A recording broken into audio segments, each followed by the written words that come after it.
The Christmas Peanuts. Nick left South Florida late in the evening the day before Christmas Eve to visit his parents in Atlanta, Georgia. The interstate stretched ahead of him like an endless ribbon of concrete, illuminated only by the occasional glow of headlights and the neon signs of gas stations. His truck hummed steadily along, the heater blowing warm air that made him drowsy, but he pressed on. He had promised his folks he'd be home for Christmas Eve, and even though he was running behind schedule, he wasn't about to disappoint them. The drive was long and monotonous. Holiday traffic had thinned by midnight, leaving him with only a handful of truckers and fellow night owls for company. He fiddled with the radio, cycling through Christmas music, talk shows, and static until he found a station playing old rock ballads. The music kept him awake, but barely. His eyes were heavy, and he had to roll the window down now and then to let the cold December air slap his face.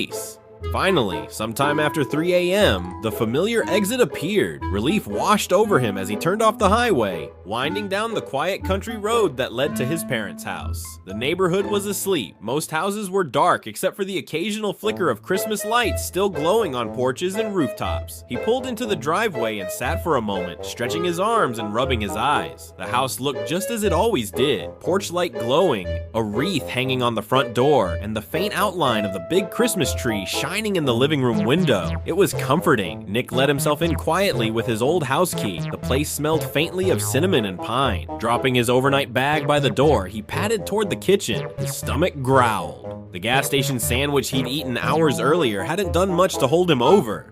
He rummaged through the cupboards with the stealth of a raccoon. Boxes of cereal, cans of soup, crackers. Nothing looked good. Finally, tucked away on the second shelf, he found a container of peanuts. Perfect, he muttered. He popped the lid, poured some into his hand, and tossed a few into his mouth.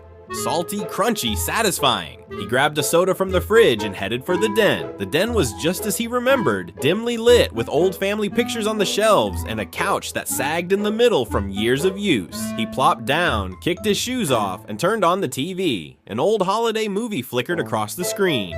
The familiar voices and laughter from the film filled the quiet house. Nick leaned back, sipping his soda and munching peanuts, when he heard the soft shuffle of footsteps behind him. He turned to see his mother standing in the doorway, her robe pulled tight around her and her hair mussed from sleep. "Nick?" she asked, her voice groggy. "When did you get in?" "Just a few minutes ago," he said, smiling. She came into the room and sat down beside him, tucking her feet up under her robe. "You should have called. I would have stayed up." "You don't need to lose sleep because of me," he said. "I wanted to surprise you." For a while, they sat there chatting in the warm glow of the TV. She asked about his drive, his job, the usual small talk parents make when they haven't seen their kids in a while. Nick answered between handfuls of peanuts, sipping from his soda can. After a few minutes, his mother tilted her head and squinted at his hand. "What are you eating?" she asked. "Some peanuts," Nick replied casually, popping another into his mouth. Her expression shifted. She blinked, then leaned forward slightly as if making sure she'd heard him right. "Peanuts?" "Yes," he said, "and from the cabinet. Why?" There was a pause. Her face scrunched up, first in confusion, then in something close to disgust. Nick noticed and frowned. "What's wrong?" She hesitated, then sighed. "Oh, Nick." "What?" he asked, suddenly suspicious.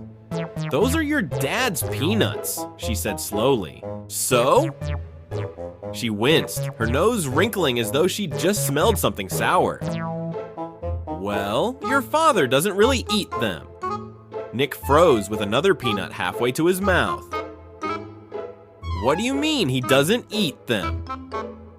She lowered her voice like she was confessing a dark family secret. "He licks the salt off them, then puts them back in the container." Nick stared at her, the peanuts still in his hand. It took a moment for the words to sink in. He does what?" "He licks the salt off," she repeated, her face tightening as if she could taste it herself. "And then he puts them back." There was silence, except for the movie playing in the background. Nick's jaw dropped, his stomach turned. Suddenly the peanuts didn't taste so good anymore. He looked down at the container in his lap with horror, realizing he had just eaten a generous handful of his father's recycled snacks. "Oh, gross," he shouted, leaping to his feet. "Are you serious?" His mother nodded, looking both disgusted and amused. "I've told him to stop doing it, but you know your dad. He says it's not wasteful." Nick gagged dramatically, clutching his soda like it might wash away the contamination. That's not wasteful, that's disgusting.